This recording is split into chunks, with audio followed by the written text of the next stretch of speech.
a pretty smooth sail from Long Key and coming up on Marathon. We're about 5 miles away now, so we'll be there shortly. It's right up there, as you can see.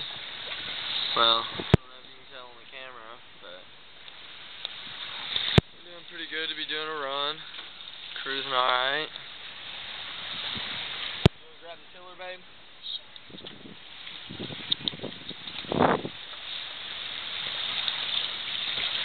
Runs are always nice and relaxing.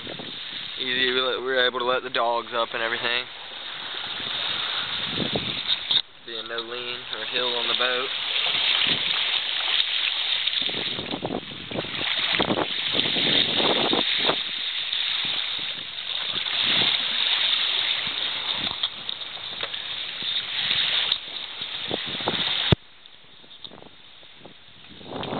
We're cruising along pretty good.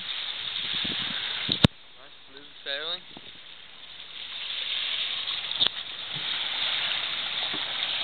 We should be there in an hour or so, we'll shoot some videos in Marathon, let you know what that's like.